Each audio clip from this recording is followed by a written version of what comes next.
ശരി ശരി.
भगवान की जय, राधा माधव की जय, श्री प्रभुपाद की जय, गुरु महाराज की जय.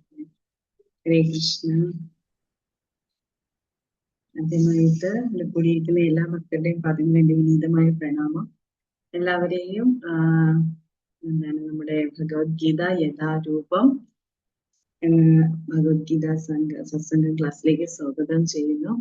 ഹരേ കൃഷ്ണ. നമ്മളിന്ന് 6ാമത്തെ അധ്യായമാണ് നമ്മൾ പഠിക്കാൻ ശ്രമിക്കുന്നത്. ഹരേ കൃഷ്ണ. ഓമജ്ഞാനതിമിരാന്തസ്യ ജ്ഞാനാഞ്ജനശലാകയാ ചക്ഷുരം മീലിതം യേന തസ്മൈ ശ്രീഗുരവേ നമഃ. ശ്രീചൈതന്യമനോഭീഷ്ടം സ്ഥാപിതം യേന ഭൂതലേ സ്വയം രൂപഗതാം മഹ്യം ദദാതി സ്വപദാന്തികം. വന്ദേഹം ശ്രീഗുരും ശ്രീയുതാപദഗംഗം ശ്രീവൈഷ്ണവാംശ ശ്രീരൂപം സാഗ്രജാതം സഹജമാറ്റകം തം സജീവം സാദ്വൈതം സാവധൂതം പരിജനാസഹിതം കൃഷ്ണചൈതന്യദേവം ശ്രീ കൃഷ്ണപാദം ശ്രീവിഷ്ണു. ഹേ കൃഷ്ണ കരുണാ സിന്ധു ദീനബന്ധു ജഗത്പദേ ഗോപേശ ഗോപികാ കാന്ത രാധാ കാന്ത നമസ്തുതേ. തപ്തകാഞ്ചന ഗൗരാംഗീ രാധേ വൃന്ദാവനേശ്വരി വൃഷഭാനുസുതേ ദേവി പ്രണാമി. ഹരേ കൃഷ്ണ. ഓം നമോ ഭഗവതേ വാസുദേവായ. ഓം നമോ ഭഗവതേ വാസുദേവായ. ഓം നമോ ഭഗവതേ വാസുദേവായ.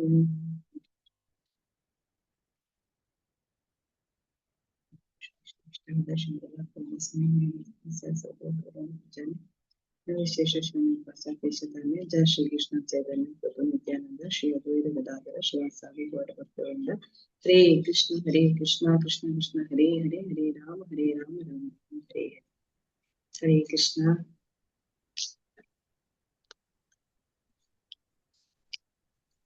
ഹരേ കൃഷ്ണ. നമുക്ക് ഭഗവത്ഗീത അധ്യായം 6 ധ്യാനയോഗം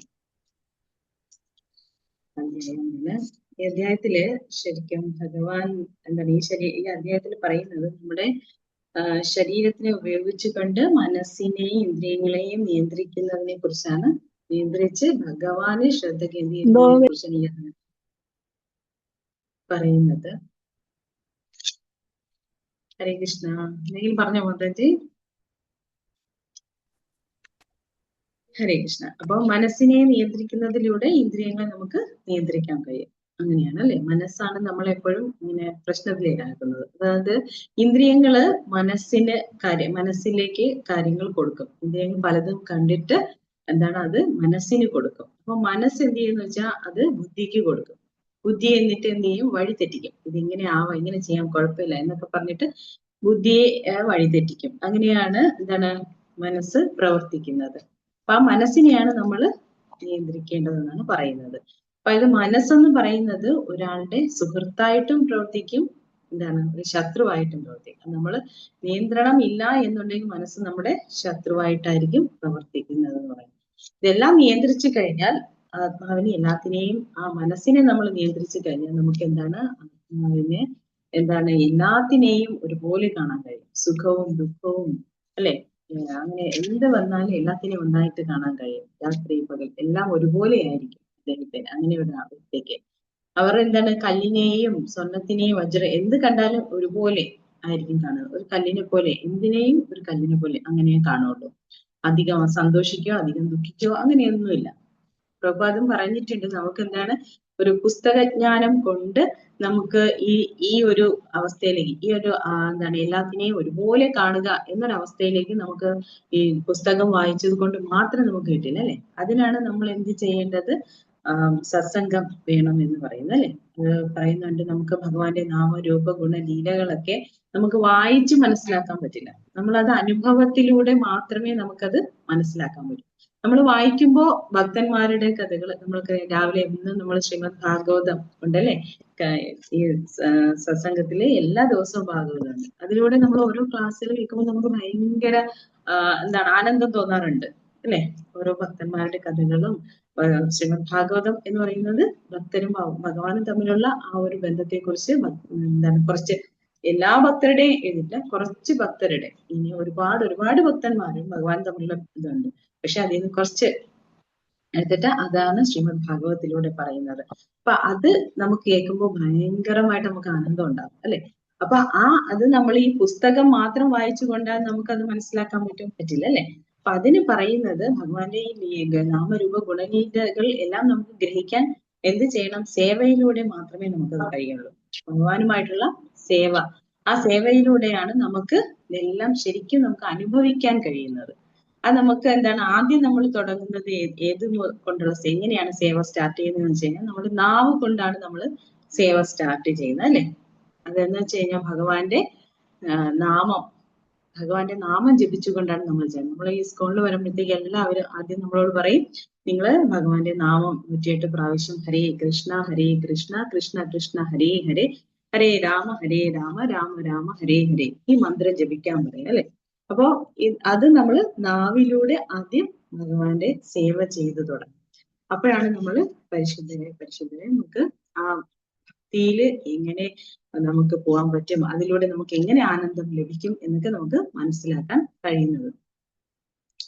അങ്ങനെ നമ്മൾ ഇത് എന്തിനാണ് നമ്മൾ ഇങ്ങനെ ചെയ്യുന്നത് വെച്ചാൽ അതിനുശേഷം നമ്മൾ എന്ത് വെച്ചാൽ ശരീരം കൊണ്ട് ഈ അധ്യായത്തിൽ പറയുന്നത് വെച്ച് കഴിഞ്ഞാൽ ശരീരം കൊണ്ട് നമുക്ക് എങ്ങനെ ഒരു സമാധി അവസ്ഥയിലേക്ക് എത്താം എന്നതിനെ കുറിച്ചാണ് ഈ അധ്യായത്തിൽ പറയുന്നത്. അതിനെ അഷ്ടാംഗ യോഗം എന്ന് പറയും. ഈ ചർച്ച നമ്മൾ അഷ്ടാംഗ യോഗം എന്നും പറയാറുണ്ട്. അത് അങ്ങനെ എന്തിനാണ് ഈ യോഗം ഇത് ചെയ്യുന്നതെന്ന് വെച്ച് കഴിഞ്ഞാൽ നമ്മുടെ ധ്യാനത്തിന് അവസാനത്തെ അവസ്ഥയാണ് സമാധി എന്നുള്ളത്. അതിൽ ഭംഗം ഒന്നും ഉണ്ടാവാ, അതിൽ ധ്യാനത്തിൽ ഇരിക്കുമ്പോൾ അതിന് വിഘ്നം ഒന്നും ഉണ്ടാവാതിരിക്കാൻ വേണ്ടിയാണ് നമ്മൾ ഇങ്ങനെ അവര് അഷ്ടാംഗ യോഗികൾ ഇങ്ങനെ ശ്രമിക്കുന്നത്. അതായത് ഒരു വ്യക്തിയുടെ മനസ്സ് നമ്മൾ നേരത്തെ പറഞ്ഞു ചഞ്ചലമായിരിക്കും എന്ന് പറഞ്ഞു അല്ലെ? ആ മനസ്സിനെ നമുക്ക് പിടിച്ചു നിർത്തുന്നതിനൊക്കെ വേണ്ടിയാണ് അവര് ഈ അഷ്ടാംഗ യോഗ പ്രക്രിയകൾ ചെയ്യുന്നത്. അപ്പൊ അതില് അഷ്ടാംഗ യോഗത്തില് എന്താണ് ഒരു നിയമ ആസന പ്രാണായാമ അങ്ങനെ പറഞ്ഞിട്ട് കുറെ കാര്യങ്ങൾ പറയുന്നുണ്ട്. അതായത് യമ എന്ന് വെച്ച് കഴിഞ്ഞാല് നമ്മൾ ചെയ്യാൻ പാടില്ലാത്ത കാര്യങ്ങളാണ് യമ എന്ന് പറയുന്നത് അല്ലെ? നമുക്കറിയാം ഇപ്പോൾ റെഗുലേറ്ററി പ്രിൻസിപ്പിൾസ് പറയാറുണ്ട് അല്ലെ? അപ്പൊ അത് നമ്മൾ ചെയ്യാൻ പാടില്ലാത്ത കാര്യങ്ങൾ. അതുപോലെ തന്നെ നമ്മൾ ചെയ്യേണ്ട കാര്യങ്ങൾ പറയുന്നുണ്ട്. നാമജപം ചെയ്യുക, രാവിലെ നമ്മൾ എഴുന്നേൽക്കുക, മംഗളാരതി ചെയ്യുക, നാമം ജപിക്കുക, പിന്നെ ഭഗവാന് ഭോഗം തയ്യാറാക്കുക, നിവേദിക്കുക, ഭഗവാനെ എന്താണ് അണിയിച്ചെടുക്കുക, അങ്ങനെയൊക്കെ ഭഗവാന്റെ അമ്പലം വൃത്തിയാക്കുക, അങ്ങനെ കുറെ കാര്യങ്ങൾ നമ്മൾ ചെയ്യേണ്ട കാര്യങ്ങൾ. അതാണ് നിയമം എന്ന് പറയുന്നത്. പിന്നെ ആസനം എന്ന് വെച്ച് കഴിഞ്ഞാല് ഇരിക്കേണ്ട രീതിയെ കുറിച്ച് പറയും. പിന്നെന്താണ് പ്രാണായാമം, അതായത് നമ്മൾ ശ്വസന പ്രക്രിയയിലൂടെ നമ്മൾ മനസ്സിനെ നിയന്ത്രിക്കുന്നതാണ്. അത് കഴിഞ്ഞിട്ട് എന്താണ് പ്രത്യാഹാരം, അതായത് ഇന്ദ്രിയങ്ങളെ ഇന്ദ്രിയ വിഷയങ്ങളിൽ നിന്ന് നമ്മൾ പിന്തിരിപ്പിക്കണം, എങ്കിൽ മാത്രമേ നമ്മൾ മനസ്സ് സ്റ്റഡി ആയിട്ട് നിൽക്കുള്ളൂ അല്ലെ. അത് കഴിഞ്ഞിട്ട് എന്താണ് ധാരണം. ധാരണം എന്ന് വെച്ചാൽ ജ്ഞാനത്തിന്റെ ആദ്യപടി, അതിനെയാണ് ധാരണ എന്ന് പറയുന്നത്. അത് കഴിഞ്ഞിട്ട് ധ്യാനം, ധ്യാനം, ആ ജ്ഞാനത്തിന് കിട്ടിക്കഴിയുമ്പോൾ നമ്മൾ ധ്യാനിക്കാൻ തുടങ്ങും അല്ലെ. അത് കഴിഞ്ഞിട്ട് അടുത്ത് വരുന്നതാണ് സമാധി എന്നാണ്, അതായത് ധ്യാനത്തിന്റെ പരിപൂർണമായിട്ടുള്ള അവസ്ഥയാണ് സമാധി എന്ന് പറയുന്നത്. അപ്പൊ നമുക്ക് ഇനി നമ്മുടെ ഇന്നത്തെ ശ്ലോകം നമുക്കൊന്ന് വായിക്കാം. ഹരേ കൃഷ്ണ. ശ്ലോകം 32. ആത്മൗപന്മേന സർവത്ര സമം പശ്യതി യോ അർജുന സുഖം വാ യദി വാ ദുഃഖം സാ യോഗി പരമോ മതാ. ആത്മപൗമേന സർവത്ര സമം പശ്യതി യോ അർജുന സുഖം വാ യദി വാ ദുഃഖം സാ യോഗി പരമോ മതാ. ആത്മോപമന്യേന സർവത്ര സമം പശ്യതി യോ അർജുന സുഖം വാ യദി വാ ദുഃഖം സാ യോഗി പരമോ മതാ. ഹരേ കൃഷ്ണ. ആരെങ്കിലും ഒന്ന് രണ്ടുപേര് വായിക്കൂ ശ്ലോകം. ഓം നമോ ഭഗവതേ വാസുദേവായ. പ്രണാമം മാതാജി. ഹരേ കൃഷ്ണ. ഹരേ കൃഷ്ണ. ആത്മപമ്യേന സർവത്ര സമം പശ്യതി അർജുന സുഖം വാ യദി വാ ദുഃഖം സ യോഗി പരമോ മതഃ. ഹരേ കൃഷ്ണ. ഹരേ കൃഷ്ണ മാതാജി. ഒരാളും കൂടി.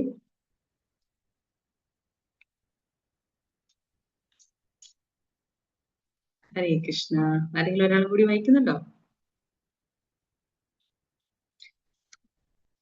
ഹരേ കൃഷ്ണ. ഓക്കെ, കുഴപ്പമില്ല. നമുക്കതിന്റെ വാക്കർത്ഥം നോക്കാം. അർജുന, ഹേ അർജുന, യാതൊരുവൻ ആത്മപന്മേന തനിക്കെന്നതുപോലെ സർവത്ര എല്ലായിടത്തും സുഖം വാ സുഖമോ യദി ദുഃഖം വാ ദുഃഖമോ സമമായിട്ട് പശ്യതി കാണുന്നു സയോഗി ആയോഗി പരമ അതിശ്രേഷ്ഠനാണെന്നാണ് മത എന്റെ, അതായത് മതം എന്ന് പറയുന്നത്. അതായത് ആത്മോപമന്യേന, അതായത് തനിക്കെന്നതുപോലെ സർവത്ര എല്ലായിടത്തും എന്താണ് സമം എന്ന് വെച്ച് കഴിഞ്ഞാല് ഒരുപോലെ സമമായിട്ട് പശ്യതി അല്ലെ കാണുന്നു, എല്ലായിടത്തും ഒരുപോലെ എല്ലാത്തിനെയും കാണുന്നവൻ, സുഖവും ദുഃഖവും അല്ലെ എന്തായാലും കാണുന്നവൻ, അങ്ങനെയുള്ള ഒരു വ്യക്തിയാണ് യോഗി, ഉത്തമനായ യോഗി എന്ന് പറയുന്നത്. അപ്പൊ നമുക്ക് വിവർത്തനം വായിക്കാം. വിവർത്തനം ഭാവാർത്ഥം ASC ഭക്തിവേദാന്ത സ്വാമി ശ്രീല പ്രഭുപാദ് കി ജയ്. വിവർത്തനം: അല്ലയോ അർജുന, എല്ലാ ജീവികളെയും അവരുടെ സുഖത്തിലും ദുഃഖത്തിലും തന്നോട് സദൃശനായി കണ്ട് സമഭാവനയോടെ വർത്തിക്കുന്നവനാണ് ഉത്തമ യോഗി. ഭാവാർത്ഥം ASC ഭക്തിവേദാന്ത സ്വാമി ശ്രീല പ്രഭുപാദ്. ഭാവാർത്ഥം: കൃഷ്ണാബോധമുള്ള ഒരാൾ ഉത്തമ യോഗിയായിരിക്കും. സ്വനുഭവം പ്രമാണമാക്കി ഓരോരുത്തരുടെയും സുഖദുഃഖങ്ങൾ അയാൾ മനസ്സിലാക്കുന്നു. താനും ഭഗവാനുമായുള്ള ബന്ധം മറന്നു പോകുന്നതാണ് ജീവന് ദുഃഖ കാരണം. മനുഷ്യന്റെ സർവകർമ്മങ്ങളുടെയും പരമഭോക്താവും സർവഗ്രഹങ്ങളുടെയും ദേശങ്ങളുടെയും ഉടമയും ജീവാത്മാക്കളുടെ ഉറ്റ സുഹൃത്തും കൃഷ്ണൻ തന്നെയാണ് എന്ന് ബോധ്യമാകുന്നതാണ് സുഖത്തിന്റെ കാരണം. പ്രകൃതിയുടെ ത്രിഗുണങ്ങളാൽ, ഭൗതിക പ്രകൃതിയുടെ ഗുണങ്ങളാൽ ബന്ധനായ ജീവാത്മാവിന് താനും ഭഗവാനുമായുള്ള ബന്ധം വിസ്മരിക്കുമ്പോഴാണ് 3 വിധം ഭൗതിക ദുഃഖങ്ങൾ അനുഭവിക്കേണ്ടി വരുന്നതെന്ന് ഒരു ഉത്തമ യോഗിക്കറിയാം. കൃഷ്ണാവബോധം ആനന്ദകരമെന്നറിയുള്ളതുകൊണ്ട് അയാൾ മറ്റുള്ളവർക്കും അത് പകർന്നു കൊടുക്കാൻ ശ്രമിക്കും. ബോധവാനാകേണ്ടുന്നതിന്റെ പ്രാധാന്യത്തെക്കുറിച്ച് ഏവരെയും ബോധിപ്പിച്ചു കൊണ്ടിരിക്കുന്ന ഉത്തമ യോഗി അത്രേ ലോകത്തിലെ ഏറ്റവും വലിയ ജീവകാരുണ്യ പ്രവർത്തകൻ. ഭഗവാന് ഏറ്റവും പ്രിയപ്പെട്ട സേവകനും അയാൾ തന്നെ. നജ തസ്മാത് മനുഷ്യേഷ്യ കശ്ചിൻ മേ പ്രിയ കൃത്തമ. ഭഗവത്ഗീത 18:69. ഒരു ഭഗവത് ഭക്തൻ സകല ജീവജാലങ്ങളുടെയും ശ്രേയസിനെ കാംക്ഷിക്കുന്നത് കൊണ്ട് ഏവരുടെയും ഉത്തമ സുഹൃത്താണെന്ന് പറയാം. അയാൾ തനിക്ക് വേണ്ടി മാത്രമല്ല മറ്റുള്ളവർക്ക് കൂടി വേണ്ടിയാണ് യോഗത്തിൽ പരിപൂർണത നേടാൻ ആഗ്രഹിക്കുന്നത്. അതിനാൽ ഉത്തമ യോഗിയായി തീർന്ന ആ ഭക്തൻ തന്റെ കൂടെയുള്ള ജീവാത്മാക്കളിൽ ഈർഷ്യാലുവല്ല. തന്റെ ഉത്കർഷത്തിൽ മാത്രം താല്പര്യമുള്ള ഒരു യോഗിക്കും ഭഗവത് ഭക്തനും തമ്മിൽ വ്യത്യാസം ഇതാണ്. ധ്യാനത്തിൽ പരിപൂർണമായി ഒഴുകാൻ വേണ്ടി വിജന സ്ഥലത്ത് പോകുന്ന ഒരു യോഗി ഏവർക്കും കൃഷ്ണാവബോധമുള്ളവനാക്കാനായി ആവുന്നത്ര യത്നിച്ചു പോരുന്ന ഒരു ഭക്തനെ പോലെ പരിപൂർണനാകുന്നില്ല. ഹരേ കൃഷ്ണ. ഹരേ കൃഷ്ണ. അപ്പൊ നമ്മള് എന്താണ് ഈ കൃഷ്ണബോധത്തിലുള്ള ഒരാൾ എന്താണ് ഉത്തമ യോഗി ആയിരിക്കും എന്നാണ് പറഞ്ഞത്. കാരണം എന്താണ്, അദ്ദേഹത്തിന് അറിയാം അദ്ദേഹത്തിന് താൻ ആരാണെന്ന് അറിയാം അല്ലെ. അദ്ദേഹം ആരാണെന്നും അറിയാം, താൻ എന്താണ് ചെയ്യേണ്ടതെന്നും അദ്ദേഹത്തിന് അറിയാം. അതുകൊണ്ടാണ് കൃഷ്ണബോധത്തിലുള്ള ഒരു ഒരാളെന്ന് പറയുന്നത് ഉത്തമ ഭക്തൻ എന്ന് പറയാൻ കാരണം അല്ലെ. നാം ആരാണ് നാം എന്ന് മനസ്സിലാക്കാൻ നമ്മളും കൃഷ്ണാവബോധത്തില് നമ്മള് എന്താണ് എന്നെ സംബന്ധിച്ച് ഞാൻ പറയാണ് എന്താണ് എന്താണ് തുടങ്ങിയിട്ടേ ഉള്ളു അല്ലെ. തുടങ്ങി അതിങ്ങനെ നമ്മൾ ആ കൃഷ്ണാവബോധം നമുക്ക് വേണം, ആഗ്രഹമുണ്ട് നന്നായിട്ട് കൃഷ്ണാവബോധത്തിൽ പ്രവർത്തിക്കണം, സേവ ചെയ്യണം, ഭഗവാനുമായിട്ട് വീണ്ടും വീണ്ടും ഭഗവാനെ കുറിച്ച് മനസ്സിലാക്കണം, ഭഗവാനോട് സ്നേഹം ഉണ്ടാവണം, ഇതൊക്കെ ആഗ്രഹമുണ്ട്. അപ്പൊ നമ്മൾ ആദ്യം മനസ്സിലാക്കുന്നത് നാം ആരാണെന്നാണ്. ആരാണ് നമ്മള് ആർക്കെങ്കിലും പറയാമോ? നമ്മൾ ആരാണ് എന്നാദ്യം നമ്മൾ മനസ്സിലാക്കും. നമ്മൾ പഠിച്ചും കഴിഞ്ഞു അല്ലെ. നാം ആരാണ്, നമ്മൾ എന്താണ് ചെയ്യേണ്ടത്, ഇത് ആർക്കെങ്കിലും പറയാൻ പറ്റുമോ? ഹരേ കൃഷ്ണ. ഹരേ കൃഷ്ണ മാതാജി. തെറ്റാണോ അറിയില്ല പറയാം. നമ്മള് ജീവാത്മാവാണ്. ഭഗവാനെ സേവിക്കലാണ് നമ്മളുടെ യഥാർത്ഥ കാര്യം. അതെ, നമ്മളെന്ന് പറയുന്നത് ആത്മാവാണ്. അത് തന്നെ, ഭഗവാന്റെ അംശമാണ് നമ്മള്. നമ്മൾ ആത്മാവാണ്. നമ്മൾ 2ാമത്തെ അധ്യായത്തിൽ നമ്മൾ പഠിക്കുന്നുണ്ട് അല്ലെ. നമ്മള് ആത്മാവാണ്, ശരീരമല്ല എന്ന് നമ്മൾ പഠിക്കുന്നുണ്ട്. ശരിയാണ് മാതാജി. പിന്നെന്താണ് നമ്മുടെ ലക്ഷ്യം എന്ന് പറയുന്നത്? എന്താണ്? ഭഗവാന്റെ നിത്യസേവ, ദാസാന് ഭഗവാന്റെ സേവകരാണ് നമ്മൾ അല്ലെ. നമ്മൾ ശരിയായ നമ്മുടെ അവസ്ഥ എന്ന് പറയുന്നത് ഭഗവാന്റെ ദാസരാണെന്നുള്ളതാണ്. അത് തന്നെയാണ് ഭഗവാന് സേവ ചെയ്യുക. നമ്മൾ എപ്പോഴും വിചാരിക്കുക ഭഗവാന് ആണ് നമുക്ക് നമ്മുടെ ഉടമസ്ഥൻ അല്ലെ. നമ്മുടെ പിതാവും മാതാവും നമ്മുടെ എല്ലാം ആരാണ്? ഭഗവാനാണ്. ആ ഭഗവാനെ സേവിക്കുക, അതാണ് നമ്മുടെ ശരിയായ നമ്മൾ ചെയ്യേണ്ട കാര്യം. ഭഗവാന്റെ സന്തോഷം, ഭഗവാന്റെ ഇന്ദ്രിയങ്ങളെ എങ്ങനെ നമുക്ക് സന്തോഷിപ്പിക്കാം, അതായിരിക്കണം നമ്മൾ ചെയ്യേണ്ടത്. ആ ഒരു ഇതിലേക്ക് നമ്മൾ അതിലെത്താൻ വേണ്ടിയിട്ടാണ് നമ്മൾ ശ്രമിച്ചുകൊണ്ടിരിക്കുന്നത്. ആ ഒരു അവസ്ഥയിലേക്ക് നമുക്ക് എത്തണം എന്നൊരാഗ്രഹത്തിൽ നമ്മൾ ഇപ്പോഴും ചെയ്യുന്നത് നമ്മുടെ ഇന്ദ്രിയങ്ങളുടെ സന്തോഷമാണ് അല്ലെ. നമ്മളെപ്പോഴും നമ്മൾ എന്ത് ചെയ്യുമ്പോൾ നമ്മൾ നമുക്ക് ഇഷ്ടമാണോ എന്നൊക്കെയാണ് ചിന്തിക്കുന്നത് അല്ലെ. പക്ഷെ നമ്മുടെ ആ ചിന്തയിൽ നിന്ന് നമുക്ക് എന്നുള്ളത് മാറ്റി നമ്മൾ ആർക്കെന്നാക്കണം? അത് ഭഗവാന് എന്നുള്ളതിലേക്ക് ആക്കണം. അതാണ് ചെയ്യുന്നത്. പക്ഷെ അപ്പൊ എന്താണ്, അങ്ങനെ മനസ്സിലാക്കുന്ന ഒരു വ്യക്തിക്ക് മറ്റുള്ളവരോട് എന്തുണ്ടാവും? കാരുണ്യം ഉണ്ടാവും അല്ലെ. അങ്ങനെ വരാത്തത് കൊണ്ടാണ് നമ്മുടെ ഈ ലോകത്തില് പ്രശ്നങ്ങളെല്ലാം ഉണ്ടാകുന്നത്. ആ ഒരു അവസ്ഥയിൽ എല്ലാവരും എത്തിക്കഴിഞ്ഞാൽ വളരെ സന്തോഷമായിരിക്കും. എല്ലാവരും എപ്പോഴും സന്തോഷവാന്മാരായിരിക്കും. അപ്പൊ ഇവിടെ പറയുന്നുണ്ട്, താനും ഭഗവാനുമായിട്ടുള്ള ബന്ധം ബന്ധം മറന്നു പോകുന്നതാണ് ജീവന് ദുഃഖ കാരണം അല്ലെ. ഒന്നെന്ന് പറയുന്ന കാരണം എന്താണ്? നമ്മളും ആ ഭഗവാനും തമ്മിലുള്ള ബന്ധം, നമ്മൾ ഭഗവാന്റെ ദാസരാണ്, നിത്യസേവകരാണ് എന്നുള്ള ബന്ധം നമ്മൾ ആദ്യമേ മറന്നുപോയി. നമ്മൾ ഈ ഭൗതിക ലോകത്തിൽ വന്നു. അതാണ് നമുക്ക് എന്താണ്, നമ്മൾ ഭൗതിക ലോകത്തിൽ വരാനുള്ള കാരണവും നമ്മൾ എന്താണ്, ഭഗവാനുമായിട്ടുള്ള ആ ബന്ധം ചെറുതായിട്ടൊന്ന് നമ്മൾ മറന്നുപോയി. അതുകൊണ്ടാണ് ഭഗവാൻ പറഞ്ഞു, ഓക്കെ എങ്കിൽ നിങ്ങൾ ഭൗതിക ലോകത്തിൽ പോയിട്ട് ആ ബന്ധം മനസ്സിലാക്കിയിട്ട് വരാൻ വേണ്ടിയിട്ട് നമുക്ക് ഈ ഭൗതിക ലോകം സൃഷ്ടിച്ചു തന്നു. അപ്പൊ നമ്മൾ എന്ത് ചെയ്യും? 24 ലക്ഷം ജീവജാലങ്ങളുണ്ട് ഈ ഭൗതിക ലോകത്തിൽ. ദുഃഖാലയം എന്നാണ് പറയുന്നത്. ഈ ദുഃഖാലയത്തിൽ വന്നിട്ട് നമ്മൾ സുഖത്തിന് വേണ്ടി അന്വേഷിച്ചു കൊണ്ടേയിരിക്കും. പക്ഷെ നമ്മൾ അപ്പോഴും തിരിഞ്ഞ് നമ്മൾ ഭഗവാനെ നോക്കില്ല അല്ലെ. അപ്പൊ നമ്മൾ അത് അന്വേഷിച്ച് ഒരിക്കൽ നമുക്കൊരു മനുഷ്യ ശരീരം കിട്ടും. ആ മനുഷ്യ ശരീരത്തിലൂടെ നമ്മൾ ഭഗവാനെ മനസ്സിലാക്കാൻ വേണ്ടിയിട്ട് ശ്രമിക്കും. അപ്പൊ ആ ദുഃഖം മറന്നു പോകുന്നതാണ് നമുക്ക് ജീവന് എന്താണ്, ആ അവസ്ഥ മറന്നു പോകുന്നതാണ് നമുക്ക് ദുഃഖത്തിന് കാരണം. പിന്നെയും പറയുന്നുണ്ട് എന്താണ്, ഭഗവാനുമായുള്ള ബന്ധം വിസ്മരിക്കുമ്പോഴാണ് 3 വിധം ഭൗതിക ദുഃഖങ്ങൾ അനുഭവപ്പെടുന്നത് അല്ലെ. ഈ ഭൗതിക ലോകത്തിൽ നമുക്ക് ത്രിവിധ ക്ലേശങ്ങളുണ്ട് അല്ലെ. ആദിഭൗതികം, ആദിദൈവികം, ആധ്യാത്മികം. ഈ 3 വിധ ക്ലേശങ്ങളുണ്ട്. നമുക്കറിയാം ആധ്യാത്മികം എന്ന് പറയുന്നത് എന്താണ്? നമുക്ക് ഉണ്ടാകുന്ന ദുഃഖങ്ങൾ അല്ലെ. നമ്മുടെ ശരീരത്തില് മാനസികമായിട്ടും ശാരീരികമായിട്ടും ഒക്കെ നമുക്കുണ്ടാകുന്ന ഓരോരോ വിഷമതകളുണ്ട് അല്ലെ. അതിനെയാണ് ആധ്യാത്മികം എന്ന് പറയുന്നത്. ആദിഭൗതികം എന്ന് പറയുന്നത് മറ്റ് ജീവജാലങ്ങളിൽ നിന്ന് നമുക്കുണ്ടാകുന്ന ബുദ്ധിമുട്ടുകൾ. മറ്റ് ജീവികൾ വഴി നമുക്ക് പലതരത്തിലുള്ള ബുദ്ധിമുട്ടുകൾ ഉണ്ടാകും. അതിനെയാണ് എന്തെന്ന് പറയുന്നത്? ആദിഭൗതികം, ഭൂതങ്ങളിൽ നിന്നുണ്ടാകുന്ന ബുദ്ധിമുട്ടുകൾ. അത് കഴിഞ്ഞിട്ട് നമ്മൾ പറയും ആദിദൈവികം എന്ന് പറയും അല്ലെ. ദൈവികം ഇപ്പൊ അല്ലെ, നമുക്കറിയാം ഓരോ ദേവന്മാരാൽ നമുക്ക് ഉണ്ടാകുന്ന ദുരിതങ്ങൾ. അതാണ് മഴ, ചൂട്, എന്താണ് എന്താണ് കൊടുങ്കാറ്റ്, പേമാരി, ഇങ്ങനെയൊക്കെ വരുന്ന ദുരിതങ്ങൾ, പ്രകൃതിക്ഷോഭങ്ങളൊക്കെ ഉണ്ടാവില്ലേ. അതൊക്കെയാണ് നമ്മുടെ ആദിദൈവികം എന്ന് പറയുന്നത്. ഈ ദുഃഖങ്ങൾ നമ്മളിങ്ങനെ അനുഭവിച്ചുകൊണ്ടേയിരിക്കും.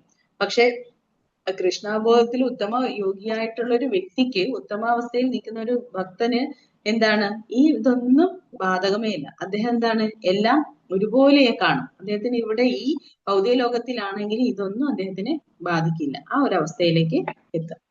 അപ്പോ പിന്നെന്താണ് പറയുന്നത്, നമുക്കറിയാം ഭഗവാൻ, കൃഷ്ണാബോധത്തിലുള്ള ഒരു വ്യക്തിക്ക് അറിയാം എന്താണ്, സർവകർമ്മങ്ങളുടെയും പരമഭോക്താവും സർവഗ്രഹങ്ങളുടെയും ദേശങ്ങളുടെയും ഉടമയും ജീവാത്മാക്കളുടെ ഉറ്റ സുഹൃത്തും കൃഷ്ണനാണെന്ന് കൃഷ്ണാബോധത്തിലുള്ള ഒരു വ്യക്തിക്ക് അറിയാം. നമുക്കറിയാം അല്ലെ, എല്ലാം സർവ്വതിന്റെയും ഉടമസ്ഥൻ ആരാണ്, ഭഗവാനാണെന്ന് കൃഷ്ണാബോധത്തിലുള്ള ഒരു വ്യക്തിക്ക് അറിയാം. അപ്പൊ അദ്ദേഹം എന്ത് കണ്ടാലും എന്ത് സംഭവിച്ചാലും എന്തിനും എന്ന് പറയും, ഇതിനെല്ലാം ഉടമ ഭഗവാൻ തന്നെയാണ്. നമുക്ക് ഓരോ പ്രശ്നങ്ങൾ ഉണ്ടാകുന്നതിനെല്ലാം കാരണം നമ്മൾ തന്നെയാണ് അല്ലെ. നമ്മുടെ കർമ്മത്തിനനുസരിച്ച് നമ്മൾ ചെയ്തിട്ടുള്ള കർമ്മത്തിന്റെ ഫലങ്ങളാണ് നമ്മൾ അനുഭവിക്കുന്നത് അല്ലെ. അപ്പൊ അത് നമുക്ക് മനസ്സിലാക്കാനും പറ്റും. അങ്ങനെ മനസ്സിലാക്കുമ്പോൾ നമുക്ക് എന്തുണ്ടാവില്ല, ദുഃഖം ഉണ്ടാവില്ല എന്നാണ് പറയുന്നത്. പിന്നെ പറയുന്നുണ്ട്, നമ്മൾ കൃഷ്ണാബോധം ആനന്ദമുള്ളതാക്കുന്നു അല്ലെ. നമുക്ക് അറിയാം നമ്മുടെ ഇപ്പൊ നമ്മൾ ഇപ്പൊ കൃഷ്ണാബോധത്തിൽ അല്ലെങ്കിൽ ഇസ്കോണിൽ വന്നതിന് ശേഷം നമുക്കുണ്ടായ ഒരു ജീവിതത്തിൽ ഉണ്ടാകുന്ന കാര്യങ്ങളും അതിനു മുമ്പുള്ള കാര്യങ്ങളും നമ്മൾ നോക്കുമ്പോൾ നമുക്ക് മനസ്സിലാവും എന്താണ്, കൃഷ്ണാബോധത്തിൽ വന്നതിന് ശേഷം നമുക്ക് എന്തൊക്കെ മാറ്റങ്ങൾ ഉണ്ടായിരുന്നല്ലേ. മിക്കവാറും എല്ലാവർക്കും പറയാനുണ്ടാകുന്നത് എന്താണ്, നമുക്ക് അത് വന്നതിന് ശേഷം നമുക്ക് ഭയങ്കര സന്തോഷമുണ്ട്. മറ്റുള്ള ഉണ്ടായിരുന്നപ്പോൾ ഉണ്ടായിരുന്നതിനേക്കാളും ആനന്ദം നമുക്കുണ്ടാവും. അത് മാത്രമല്ല, ഏതൊരു പ്രശ്നം വന്നാലും നമുക്ക് അതിനെ ഫേസ് ചെയ്യാൻ ഒരു ധൈര്യവും ഉണ്ടാവും. എന്ത് വന്നാലും നമുക്ക് ഭഗവാൻ നമ്മളെ എന്ത് ചെയ്യും, സംരക്ഷിക്കും അല്ലെ. എന്ത് വന്നാലും അതിനെ നേരിടാൻ ഒരു ധൈര്യം നമുക്ക് ഈ ഭഗവാന്റെ നാമജപത്തിലൂടെയും ഭഗവാന്റെ സേവനത്തിലൂടെയും നമുക്ക് ലഭിക്കും അല്ലെ. അങ്ങനെ നമുക്ക് മനസ്സിൽ മറ്റുള്ളവരോട് അല്ലെ, ആ കൃഷ്ണാവബോധം നമുക്ക് കിട്ടി, നമുക്ക് അതിൽ നിന്ന് ആനന്ദം കിട്ടുമ്പോൾ നമുക്ക് മറ്റുള്ളവരുടെ ഒരു അനുകമ്പയും കാരുണ്യവും ഒക്കെ നമുക്ക് തോന്നും. നമുക്ക് വിചാരിക്കും, നമുക്ക് കൃഷ്ണാവബോധത്തിൽ നിന്ന് നമുക്ക് ആനന്ദം കിട്ടി അല്ലെ, ആ ആനന്ദം നമുക്ക് മറ്റുള്ളവരിൽ എത്തിക്കണം എന്ന് നമുക്കൊരു ആഗ്രഹം തോന്നും. നമുക്ക് ഇസ്കോണിൽ നമ്മൾ ആദ്യം വന്നു, അപ്പൊ നമ്മൾ വിചാരിക്കും ഈ ആനന്ദം നമുക്ക് നമ്മുടെ ബന്ധുക്കൾക്കും നമ്മുടെ സുഹൃത്തുക്കൾക്കും അവർക്കൊക്കെ നമുക്ക് കൊടുക്കണം എന്ന് കരുതിയിട്ട് നമ്മൾ അവരോടെല്ലാം ഇസ്കോണിനെ കുറിച്ച് പറയുകയും, നിങ്ങൾ ഇങ്ങനെ ചെയ്യൂ, ഏകാദശി പിടിക്കൂ, നാമം ജപിക്കൂ, ഭഗവത്ഗീത വായിക്കൂ, ഈ കാര്യങ്ങളെല്ലാം നമ്മൾ ഇങ്ങനെ പറഞ്ഞു കൊടുക്കും. അതിലൂടെ നിങ്ങൾക്ക് സന്തോഷം ലഭിക്കും എന്ന് നമ്മൾ പറഞ്ഞു കൊടുക്കും. പക്ഷെ ഭാഗ്യമുള്ളവര് അത് കേട്ട് അതിനനുസരിക്കും അല്ലെ, അതേപോലെ പ്രവർത്തിക്കും. അപ്പോഴവർക്കും ആനന്ദം ലഭിക്കും. അല്ലാത്തവര്, ഭാഗ്യം ഇല്ലാത്തവരെന്താണ്, അതിനെ നിസ്സാരമാക്കി കണക്കാക്കും അല്ലെ. അതിന് നമ്മൾ പറയുന്നത് അവര് അംഗീകരിക്കില്ല. പക്ഷെ അതിൽ വരുന്നവർക്ക് അതിൽ നിന്ന് കിട്ടുന്ന ആനന്ദം എത്രയാണെന്ന് മനസ്സിലാക്കാൻ കഴിയും. അപ്പോ ശ്രീല പ്രഭുപാദം പറയുന്നുണ്ട്, ശ്രീല പ്രഭുപാദാണ് നമുക്ക് ഏറ്റവും വലിയ ഉദാഹരണം അല്ലെ. ശ്രീല പ്രഭുപാദം എന്ന് വെച്ച് കഴിഞ്ഞാൽ അദ്ദേഹത്തിന് കിട്ടിയ ആനന്ദം അദ്ദേഹം ഇവിടെ പ്രചരിപ്പിക്കാൻ നോക്കി. പക്ഷെ അത് അത്രയും ഇതായില്ല. അദ്ദേഹത്തിന്റെ ഗുരുവിന്റെ നിർദ്ദേശം അനുസരിച്ച് അദ്ദേഹം എന്ത് ചെയ്തു, അമേരിക്കയിലേക്ക് പോയി അല്ലെ. കപ്പൽ മാർഗമാണ്. 69 വയസ്സ് 70 വയസ്സായ സമയത്താണ് അദ്ദേഹം എന്ത് ചെയ്യുന്നത്, യാത്ര ചെയ്യുന്നത്. എന്നിട്ട് എന്തിനു വേണ്ടിയെന്ന് വെച്ചാൽ ഗുരുവിന്റെ ആഗ്രഹവും ഒന്ന്, പിന്നെ അദ്ദേഹത്തിന് എല്ലാവരിലും ഈ കൃഷ്ണാബോധം എത്തിക്കണം എന്നുള്ള ഒരു ആഗ്രഹം. അദ്ദേഹത്തിന് കിട്ടുന്ന ശ്രീല പ്രഭുപാദിന്റെ ആ സന്തോഷം എല്ലാവരിലും എത്തിക്കണം, എല്ലാവരെയും ആ ആനന്ദത്തിൽ കൊണ്ടുവരണം എന്നൊരു ആഗ്രഹം കൊണ്ട് അദ്ദേഹം പോയിട്ട് എന്ത് ചെയ്തു, കപ്പലിൽ വെച്ച് തന്നെ 2 പ്രാവശ്യം ഹാർട്ട് അറ്റാക്ക് ഉണ്ടായി. ഇതൊക്കെ ഉണ്ടായെങ്കിലും അപ്പോഴെല്ലാം ഭഗവാൻ അദ്ദേഹത്തിനെ സംരക്ഷിച്ചു കൊണ്ടുപോയി. അദ്ദേഹം എന്ത് ചെയ്തു, അദ്ദേഹത്തിന് കിട്ടിയ ആ അമൃത് എല്ലാവരിലും എത്തിക്കുക എന്നുള്ള ആഗ്രഹം കൊണ്ട് അദ്ദേഹം യാത്ര ചെയ്തു. എന്നിട്ട് എന്ത് ചെയ്തു, അവിടെ എന്നിട്ട് അദ്ദേഹം എന്ത് ചെയ്തു, ലോകത്തെ എല്ലാ സ്ഥലത്തും സഞ്ചരിച്ച് അദ്ദേഹം പ്രഭാഷണങ്ങൾ നൽകുകയും കൃഷ്ണാവബോധം പ്രചരിപ്പിക്കുകയും ചെയ്തു അല്ലെ. അപ്പൊ ഇത് ചെയ്യുന്ന സമയങ്ങളിലെല്ലാം അവിടെ പലതരത്തിലുള്ള യോഗികളും അവിടെ ആ ക്ലാസ് കേൾക്കാനായിട്ടുണ്ടാവും. പല ടൈപ്പ് ഓഫ് യോഗികളുണ്ട് അല്ലെ. അപ്പൊ അവരെ നമ്മളിപ്പം പറഞ്ഞു, കൃഷ്ണാബോധത്തിലുള്ള ഒരു വ്യക്തി ഏറ്റവും ഉത്തമനായ യോഗിയാണെന്ന് പറഞ്ഞു. അതുപോലെ തന്നെ നമ്മളിപ്പം പഠിച്ചുകൊണ്ടിരിക്കുന്ന അഷ്ടാംഗ യോഗികൾ, യമ ആസന, ഇതെല്ലാം കടന്ന് ഇങ്ങനെ വരുന്ന അങ്ങനെ അവര് ഇങ്ങനെയൊക്കെ പലതരത്തിലും. അപ്പൊ അവരെല്ലാം ഇത് പലതരത്തിലുള്ള യോഗികളും ക്ലാസ് കേൾക്കും. അപ്പൊ അതില് അങ്ങനെ കേൾക്കും. അദ്ദേഹം വളരെ എന്താണ് ഇങ്ങനെ പ്രചരിപ്പിച്ച് ശിലപ്രഭ നമുക്ക് ലോകമെമ്പാടും എല്ലാ മുക്കിലും മൂലയിലും എന്താണ് എന്താണ് കൃഷ്ണാബോധം പ്രചരിപ്പിക്കുന്നത്. അദ്ദേഹത്തിന്റെ ശിഷ്യന്മാരും ഇപ്പൊ അത് തന്നെയാണ് എല്ലാവരും ചെയ്തുകൊണ്ടിരിക്കുന്നത്, അല്ലെ? അപ്പൊ ഈ യോഗികളൊക്കെ ഇങ്ങനെ ക്ലാസ് കേൾക്കും. അപ്പൊ നമുക്ക് ഒരു യോഗി ഹിമാലയത്തിൽ താമസിക്കുന്നതാണ്. അദ്ദേഹം എന്താന്ന് വെച്ച് കഴിഞ്ഞാൽ എന്താണ് നല്ല നോളജ് ഉണ്ട്. അദ്ദേഹം കുറച്ച് പ്രശസ്തനുമായിരുന്നു. പക്ഷെ അദ്ദേഹം എവിടെയാണ് താമസിക്കുന്നത്? ഹിമാലയത്തിലാണ് താമസിക്കുന്നത്. അപ്പൊ കുറച്ച് മീഡിയാസ് അവരെന്ത് ചെയ്യും? ഇദ്ദേഹത്തിനെ കാണാൻ വേണ്ടി പോകും. കാണാൻ പോയിട്ട് അവിടെ ചെന്ന് അദ്ദേഹത്തിനോട് ഇന്റർവ്യൂ ഒക്കെ ചെയ്യും, അഭിമുഖമൊക്കെ ചെയ്തതിന് ശേഷം അദ്ദേഹത്തിനോട് പറയും, ഇത്രയും നോളജ് താങ്കൾക്കുണ്ടല്ലോ, ഇത്രയും അറിവ് താങ്കൾക്കുണ്ട്, പക്ഷെ എന്തുകൊണ്ടാണ് താങ്കൾ ഇത് പുറത്തേക്ക് ഇവിടുന്ന് പുറത്തേക്ക് വന്നിട്ട് എല്ലാവരിലും ഈ ജ്ഞാനം എത്തിക്കാത്തതെന്ന് ചോദിക്കും. അപ്പൊ അദ്ദേഹം പറയുന്ന മറുപടി എന്തെന്ന് വെച്ച് കഴിഞ്ഞാല്, അദ്ദേഹം പറയും, നമുക്ക് ദാഹിക്കുമ്പോൾ നമ്മൾ എവിടേക്ക് പോവും? നദിയിലേക്ക് പോയി വെള്ളം കുടിക്കും, അല്ലാതെ നദി നമ്മുടെ അരികിലേക്ക് വരാറില്ല എന്നാണ് അദ്ദേഹം പറഞ്ഞത്. അതായത് നമുക്ക് നോളജ് വേണമെന്നുണ്ടെങ്കിൽ നമ്മൾ അവരെ തിരക്കി പോണം, അല്ലാതെ അവര് മറ്റുള്ളവരെ അന്വേഷിച്ച് പോവില്ല എന്ന് പറഞ്ഞു. ശരിക്കും ശ്രീല പ്രഭുപാദ് നമുക്ക് കൃഷ്ണാബോധത്തിലുള്ളവരാണെങ്കിൽ എങ്ങനെയാണ്? നേരെ തിരിച്ചാണ്, അല്ലെ? കൃഷ്ണാബോധത്തിലുള്ളവർ എന്ത് ചെയ്യും? ഭക്തന്മാരുടെ എവിടെയുണ്ടോ, ഭക്തന്മാരല്ലേ, ആരൊക്കെ എവിടെയൊക്കെ ഉണ്ടോ അവിടെ പോയിട്ട് പ്രചരിപ്പിക്കാൻ വേണ്ടി ശ്രമിക്കല്ലേ. അതായത് നമുക്ക് ഇപ്പോ എന്താണ് ഒരു ശിലപ്രഭാതിന്റെ മനോഭാവം അനുസരിച്ചിട്ട് എങ്ങനെയാണ് എല്ലാവരുടെയും അരികിലേക്ക് പോയി പ്രചരിപ്പിക്കാൻ പറ്റും. അതാണ് ശിലപ്രഭാത് ഈ പ്രായമായ അവസ്ഥയിൽ പോയിട്ട് അമേരിക്കയിൽ പോയി എല്ലാരെയും പ്രീച്ച് ചെയ്ത്, അവിടെ വലുതായിട്ട് പരിചയമുള്ള ആൾക്കാർ പോലും ഇല്ല, അല്ലെ? എന്നിട്ട് അവിടെ പോയി പ്രീച്ച് ചെയ്തിട്ട് അദ്ദേഹം അവിടുന്ന് ഡിസേബിൾസ് ശിഷ്യന്മാരെയും കൊണ്ട് ഭാരതത്തിലേക്ക് വരും, അല്ലെ? അങ്ങനെയാണ് ഇവിടെ ഇപ്പൊ നോക്കുമ്പോൾ നമുക്കറിയാം, മായാപുര, വൃന്ദാവൻ, എല്ലാ സ്ഥലത്തും നമുക്കറിയാം ഫോറിനേഴ്സ് ഇഷ്ടം പോലെ ഉണ്ടല്ലേ, ഭക്തന്മാര്. അതുപോലെ തന്നെ അത് കണ്ടിട്ടാണ് നമ്മുടെ ഭാരതത്തിലുള്ളവര് അനുകരിക്കുന്നത്. നമുക്ക് എപ്പോഴും ഫോറിനിൽ നോക്കിയാണ് നമ്മള് എന്താണ് അനുകരണം ചെയ്യുന്നത്, അല്ലെ? അപ്പൊ അതുപോലെ അതിനു വേണ്ടിയിട്ട് ശിലപ്രഭാത് അവിടേക്ക് പോയി. അപ്പൊ നമ്മള് ഇവർക്ക് ആത്മീയത നമുക്ക് നോക്കിക്കഴിഞ്ഞാല് എല്ലാ ആൾക്കാർക്കും ഡിവോഷൻ, അല്ലെ, ആത്മീയ കാര്യങ്ങളിൽ താല്പര്യമുണ്ട്. പക്ഷെ ആരും എന്താണ് അവരാരും അതിനു വേണ്ടിയിട്ട് ശ്രമിക്കില്ല, അല്ലെ? നമ്മളിപ്പോ ഒരാൾ കുറച്ച് പേരോട് സംസാരിക്കുകയാണെങ്കിൽ അവരെല്ലാരും പറയും നല്ലതാണ്, ഭക്തി നല്ലതാണ്, ഇങ്ങനെയൊക്കെയാണെന്ന് കാര്യങ്ങളൊക്കെ എല്ലാരും പറയും. പക്ഷെ ആർക്കും ഇസ്കോണിൽ വരൂ, നിങ്ങൾ ഇങ്ങനെ ചെയ്യൂ എന്ന് പറഞ്ഞാൽ ആർക്കും ചെയ്യാനറിയില്ല. അവർക്ക് അത് ആവശ്യമുണ്ടെന്ന് പോലും അവർ മറന്നുപോയിട്ട് രീതിക്കാണ് അവരുടെ പ്രവൃത്തി. കാരണം എന്താ വെച്ച് കഴിഞ്ഞാല് അവരെന്താണ് മായയിലാണ്, അല്ലെ? മായയുടെ അതില് കെട്ടുപാടിൽ കിടക്കുന്നത് കൊണ്ട് അവർക്ക് ഏത് രീതിയിൽ പ്രവർത്തിക്കണമെന്ന് അറിയില്ല. അങ്ങനെ ഒരു അവസ്ഥയിലാണ് അവര്. അതുകൊണ്ടാണ് ശിലപ്രഭുപാദ് പറഞ്ഞത്, എല്ലാവരും എന്ത് ചെയ്യുക?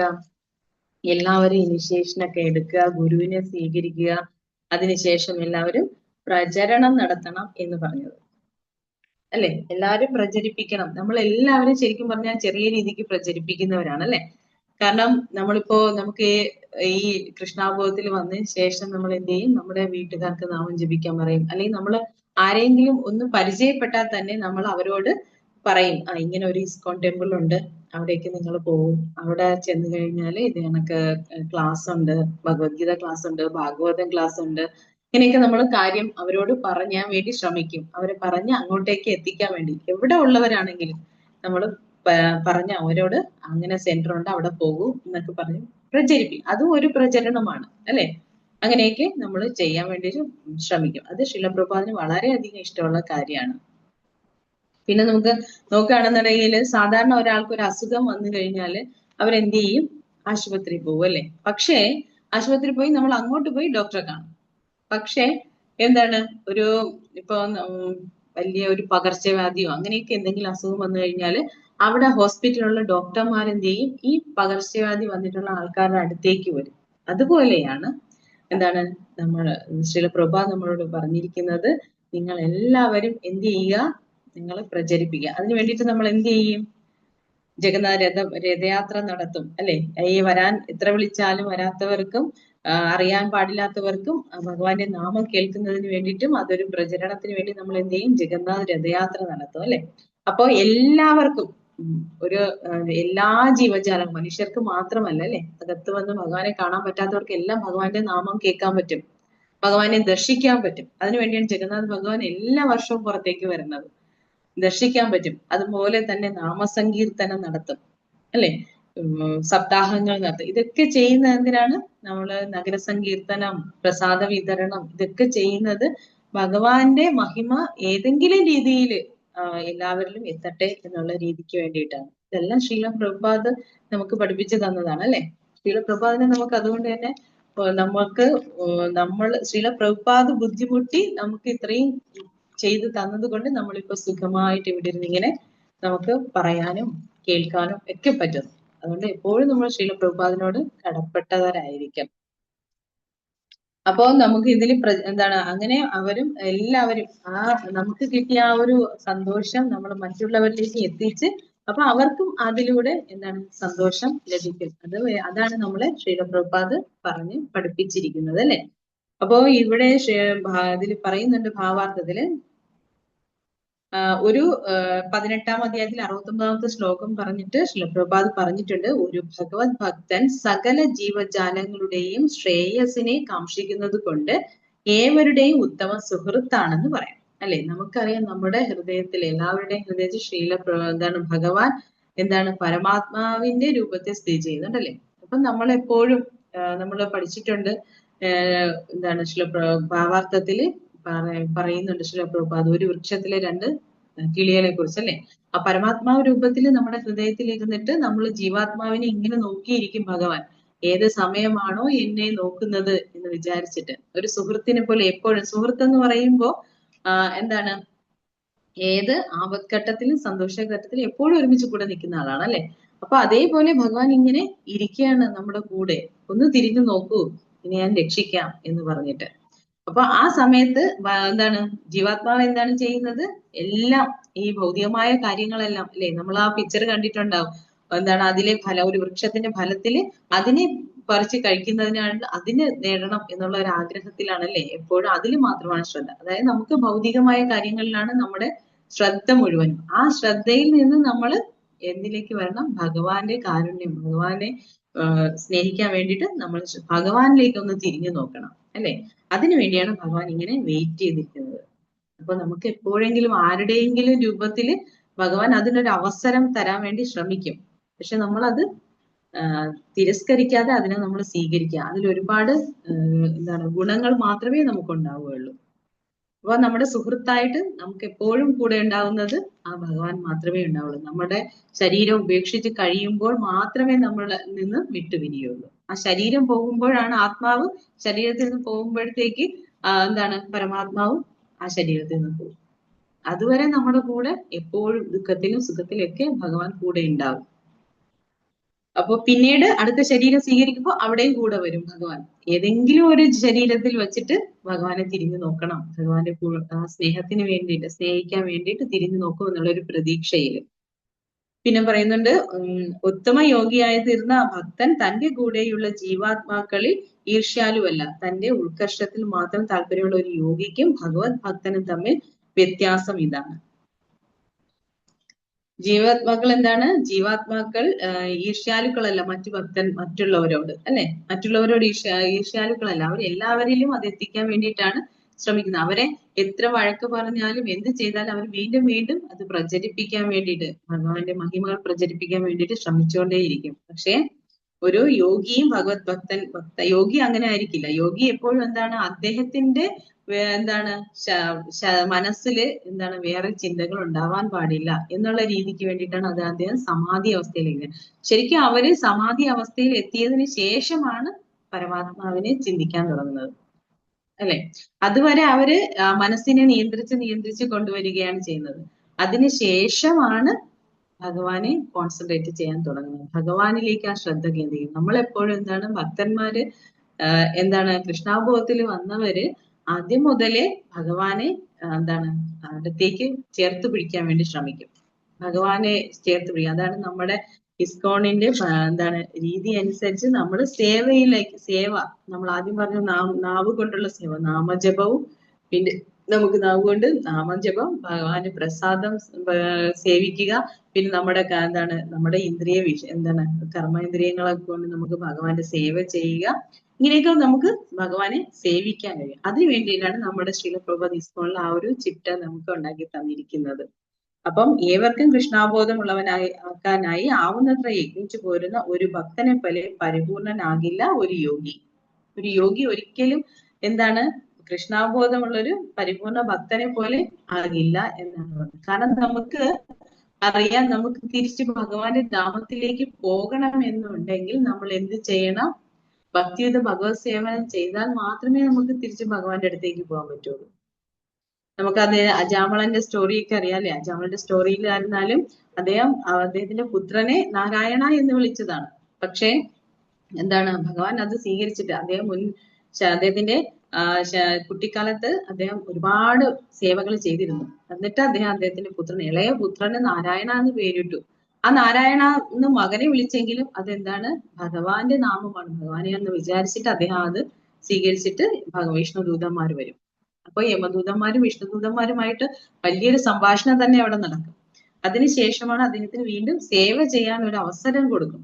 എന്നിട്ട് അദ്ദേഹം ഭക്തിയുടെ ഭഗവത് സേവനം ചെയ്തതിന് ശേഷമാണ് അദ്ദേഹത്തിന് എവിടേക്ക് പോകാൻ പറ്റിയത്? ഭഗവാന്റെ അടുത്തേക്ക് പോകാൻ. അപ്പൊ ഭഗവാന്റെ എന്താണ് വിഷ്ണുദൂതന്മാര് രഥം കൊണ്ടുവന്ന് അദ്ദേഹത്തിനെ ആ രഥത്തിൽ ഇരുത്തി കൊണ്ടുപോകും. അങ്ങനെയാണ് ചെയ്യുന്നത്. അപ്പൊ അതാണ് നമ്മൾ എപ്പോഴും ഭഗവാന്റെ സേവ. നമ്മൾ സേവ എന്ന് പറയുന്നത് നമുക്ക് ചെയ്യാൻ പറ്റുന്നത്. ഇപ്പൊ അമ്പലത്തിൽ പോയി സേവ ചെയ്യണം, അത് മാത്രമേ സേവ, അങ്ങനെയൊന്നുമില്ല. നമ്മളെ വീട്ടിൽ തന്നെ നമ്മൾ എവിടെയാണോ താമസിക്കുന്നത് അവിടെ നമുക്ക് എന്താണ് ഒരു ധാമമാക്കി മാറ്റാൻ പറ്റൂലേ? ഭഗവാന് സേവ ചെയ്യാം, അവിടെ ഭഗവാനെ വെക്കാം, ഭഗവാന്റെ എന്താണ് അമ്പലം ചെറിയൊരു ഇതുണ്ടാക്കാം, അത് വൃത്തിയാക്കുക, ഭഗവാൻ ആരതി ചെയ്യുക, രാവിലെ എഴുന്നേൽക്കുക, നാമം ജപിക്കുക. ഇത് നാമജപം എന്ന് പറയുന്നത് ഒരു സേവയാണ് അല്ലെ? അങ്ങനെയൊക്കെ നമുക്ക് ഭഗവാനെ സേവിക്കാൻ ചെയ്യും. ഭഗവാന് പൂക്കൾ അർപ്പിക്കാം, ഭഗവാന് എന്താണ് നമ്മൾ തയ്യാറാക്കുന്ന ഭോഗം നിവേദിക്കാം. ഇതൊക്കെ ചെയ്ത് നമുക്ക് ഭഗവാന് സേവ ചെയ്യാം. ഇതെല്ലാം ചെയ്യുന്ന ഒരു കൃഷ്ണാവബോധവാനായ ഒരു വ്യക്തിയും യോഗിയും തമ്മിലുള്ള വ്യത്യാസം ഇതാണെന്നാണ് പറയുന്നത്. ഹരേ കൃഷ്ണ. ഇനി അടുത്തുള്ളതെല്ലാം അർജുനന്റെ എന്താണ് മനസ്സിനെ നിയന്ത്രിക്കുന്നതിന്റെ ആവശ്യകത എന്നതിനെ കുറിച്ച് അർജുനൻ പറയുന്നു. ഭഗവാൻ അതിന് ആൻസർ പറയുന്നു. അങ്ങനെയൊക്കെയുള്ള കാര്യങ്ങളാണ്. ഹരേ കൃഷ്ണ. വളരെയധികം നന്ദി സേവ തന്നതിന്. ഹരേ കൃഷ്ണ മാതാജി. എന്തെങ്കിലും ഞാൻ പറഞ്ഞതില് എന്തെങ്കിലും തിരുത്താനാണെങ്കിൽ തിരുത്താം, എന്തെങ്കിലും ചോദിക്കാനുണ്ടെങ്കിൽ ചോദിക്കാം. Hare Krishna. Hare Krishna Mataji. Hare Krishna Mataji. Thank you Mataji. Thank you so much. Hare Krishna. Hare Krishna. നല്ല ക്ലാസ്സായിരുന്നു. ഹരേ കൃഷ്ണ. ഹരേ കൃഷ്ണ. Thank you Mataji. വളരെ നല്ല ക്ലാസ്സിന് നന്ദി മാതാജി. വളരെ നന്ദിയുണ്ട് മാതാജി. ഹരേ കൃഷ്ണ. ഹരേ കൃഷ്ണ. നമ്മുടെ പ്രിയപ്പെട്ട ഭക്തജനങ്ങളെ, നമ്മുടെ മാതാജി ഇതേപോലെ വരുന്ന ഈ മാതാജിമാരും പ്രഭൂസൊക്കെ എടുക്കുന്ന ഈ മനോഹരമായ ക്ലാസ്സില് പുതിയതായിട്ട് കയറുന്ന ആൾക്കാർക്ക് എനിക്കറിയാം ഒരുപാട് ഡൗട്ട്സ് ഒക്കെ ഉണ്ടാവുമെന്ന്. അത് ചോദിക്കാനുള്ള ഒരു മടി കാരണം നിങ്ങൾ ചിലപ്പോൾ ഒരു പക്ഷേ ചോദിച്ചിട്ടില്ല. എന്നാൽ ഉച്ചയ്ക്ക് ശേഷം വൈകുന്നേരം നടക്കുന്ന ഈ മനോഹരമായ ഈ ഭഗവത്ഗീത സത്സംഗം എന്ന് പറയുന്നത് ടോട്ടലി പുതിയ ആൾക്കാർക്ക് വേണ്ടിയുള്ള ഒരു പ്രോഗ്രാമാണ്. അതുകൊണ്ട് തന്നെ നിങ്ങൾക്ക് ഓരോരുത്തർക്കും എന്ത് ഡൗട്ട്സും തുറന്ന് ചോദിക്കാം. പ്രഭൂസ് ക്ലാസ് എടുക്കുന്ന സമയത്ത് ചിലപ്പോൾ ചോദിക്കാൻ മടിയുള്ള ആൾക്കാർക്ക് മാതാജിമാരെടുക്കുന്ന ക്ലാസ്സിൽ തുറന്ന് സംസാരിക്കാവുന്നതാണ്. അപ്പോ ഇവിടെ ലേഡീസാണ് പൊതുവെ എല്ലാ പ്രോഗ്രാമിനും കൂടുതലായിട്ട് വരുന്നത്. ഇപ്പോ നോക്കുകയാണെങ്കിൽ നമുക്ക് പ്രഭൂസ് ആൻഡ് മാതാജീസ് ആണ് ഇവിടെ ക്ലാസ് എടുക്കുന്നത്. പ്രഭൂസിനോട് ചോദിക്കാം, മടിയുള്ളവർക്ക് മാതാജീസിനോട് ചോദിക്കാം.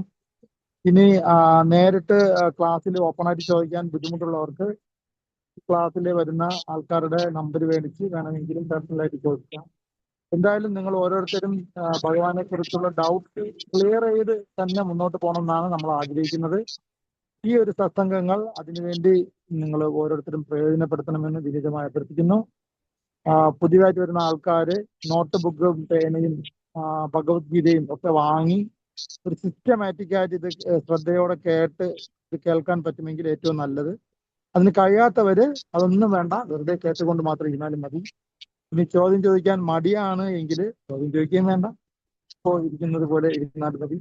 എന്തായാലും നമ്മൾ കണ്ടിന്യൂസ് ആയിട്ടുള്ള ഈ പ്രോഗ്രാമിന് പാർട്ടിസിപ്പേറ്റ് ചെയ്യണം എന്ന് വിനിതമായ തൃപ്തികൊള്ളട്ടെ.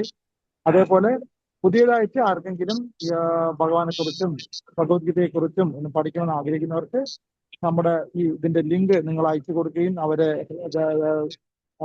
വിനയപൂർവ്വം ഇൻവൈറ്റ് ചെയ്യുകയും ചെയ്യണമെന്ന് വിനിതമായ തൃപ്തികളാണ്. Thank you. Thank you Maji. ദണ്ഡോത്പണ. നല്ല ക്ലാസ്സിന് തന്നെ മാജി. ഹരേ കൃഷ്ണ. ഹരേ കൃഷ്ണ പ്രഭു. എല്ലാരോടും എനിക്ക് പറയാനുള്ളത്, കാരണം എന്താ വെച്ചാൽ നമ്മൾ ആരും വലിയ പണ്ഡിതരോ അങ്ങനെയൊന്നും അല്ല, എല്ലാം നമ്മളും പഠിച്ചുകൊണ്ടിരിക്കുകയാണ്, തുടക്കമാണ് നമ്മളും. അതുകൊണ്ട് അങ്ങനെ എന്താണ് ചോദിക്കാൻ മടിയൊന്നും വേണ്ട, ചോദിക്കാം. അറിയാവുന്ന കാര്യങ്ങൾ നമുക്ക് ഷെയർ ചെയ്യാം പരസ്പരം. ഹരേ താങ്ക് യു കൃഷ്ണ. വളരെ നന്ദി. Thank you, Hare Maji. Krishna. Thank you so much, Hare Krishna. ഹരേ കൃഷ്ണ മാതാജി. രാധാ മാധവ് പാടിയത് ആരാ മാജി? മോളാണോ മോനാണോ? മോളാണ് പാടിയത് മാതാജി. ഹരേ കൃഷ്ണ, ഹരേ കൃഷ്ണ. Thank you Maji. ഹരേ കൃഷ്ണ. അടുത്ത രഥയാത്രയ്ക്ക് വരുന്നില്ലേ മാജി? ഇപ്രാവശ്യം ഇല്ല Mataji. Hare Krishna. Hare Krishna. Thank you Maji. Thank you so much. Hare Krishna. Hare Krishna. Close ചെയ്തോട്ടെ മാജി. ഓക്കെ. ഹരേ കൃഷ്ണ. ഹരേ കൃഷ്ണ.